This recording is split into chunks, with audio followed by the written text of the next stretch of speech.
por três grandes blocos de interesse, que são aqueles que estão mandando no país hoje. O primeiro, a quadrilha da Lava Jato, os políticos do A ao Z, que querem o fim da Lava Jato a qualquer preço e a qualquer custo.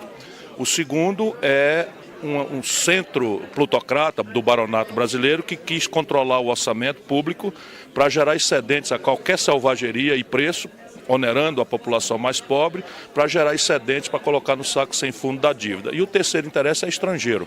É petróleo, concretamente, e na sequência realinhar o Brasil para fora dos BRICS, onde nós tínhamos uma experiência de fortalecimento da soberania nacional brasileira que nos permitisse praticar transferências tecnológicas sensíveis em matéria militar, por exemplo, propulsão nuclear, satélite, essas coisas todas. Esses grandes interesses clandestinos todos se afirmam no Brasil com esse encontro entre um baronato que controla a grande mídia, dita nacional, e uma classe política que, por maioria esmagadora, apodreceu.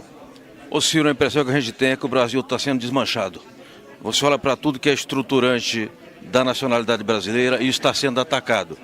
Queria saber se você também tem esse entendimento e que forças sociais nós podemos mobilizar no sentido de reconstituir a integridade do Estado, a integridade da nação. O Brasil está sendo desmontado porque a ideia é reduzir o Estado a uma dimensão mínima e desentranhá-lo de qualquer influência no domínio econômico para que prevaleça eternamente esse pacto rentista que hostiliza quem produz e quem trabalha. O país está se desindustrializando aceleradamente e a ferramentaria para reverter isso ainda está aí, mas ela está toda sob cheque. Então, há uma resistência no Brasil, ainda resta uma burguesia nacional muito desprestigiada, mas ainda resta, e o povo, especialmente o povo, tem que sair da justa depressão em que se encontra para dizer não à consumação desse desastre.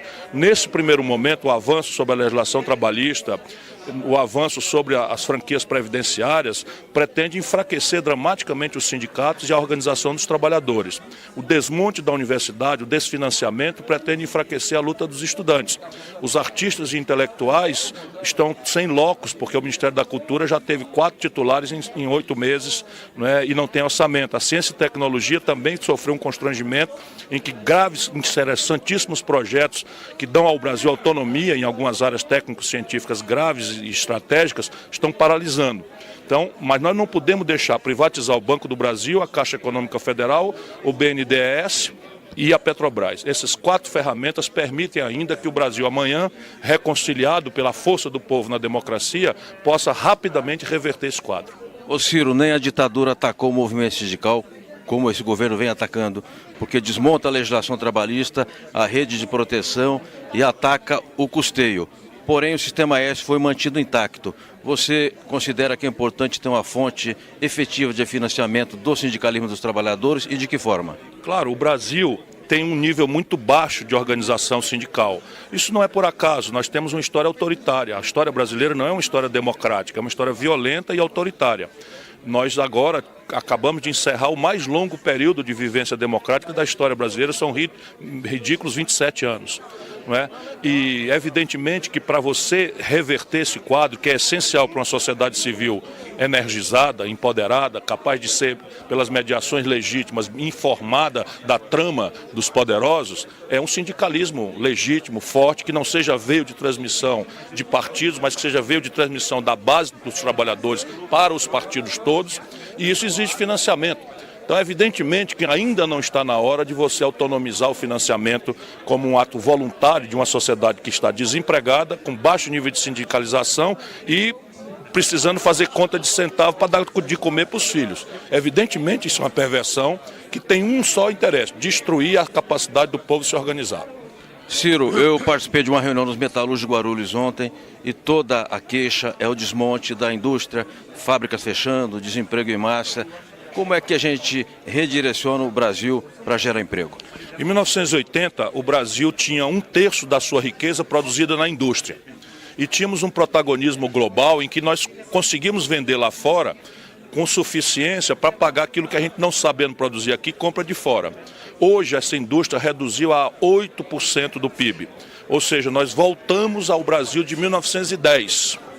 E isso não é por acaso. Você tem os preços centrais da economia desalinhados, privilegiando uma espécie de consumismo populista insustentável, porque o nosso modo de consumo é celular moderno, é câmera de moderna, é novos materiais modernos, é química fina dos remédios, e tudo isso está sendo importado. 80% do valor de um carro vem do estrangeiro e hoje o país está proibido de crescer por esse desequilíbrio estrutural. Qualquer crescimento que a gente faça, apresenta-se um buraco nas contas do Brasil com o estrangeiro, isso provoca uma desvalorização do real, que provoca um aumento de preço, que provoca uma alta da taxa de juros, e esse é o filme que derrubou o Fernando Henrique e, lamentavelmente, também derrubou a Dilma.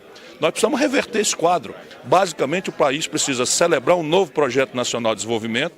Isto não há de ser feito senão por uma enorme parceria lúcida, transparente, clara, entre um setor público energizado, saneado, com uma iniciativa privada convergente com essa estratégia, e a grande tática é reindustrializar o país. A pista para começar são 4 grandes blocos, não é, onde o país celebra quase 100 bilhões de dólares de desequilíbrio.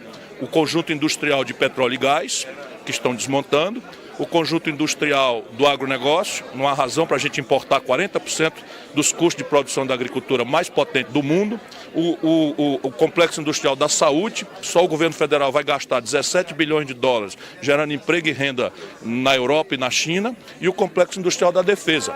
Já são bilhões de dólares que a gente gasta importando praticamente tudo, usando o GPS americano para guiar a mira dos nossos canhões, o que é uma aberração, usando os satélites estrangeiros para fazer as comunicações militares sensíveis do país. Isso tudo são pistas de uma oportunidade que o país tem, porque o dinheiro já está aí, salvo no complexo de defesa, a tecnologia para esses setores é razoavelmente disponível para a nossa expertise.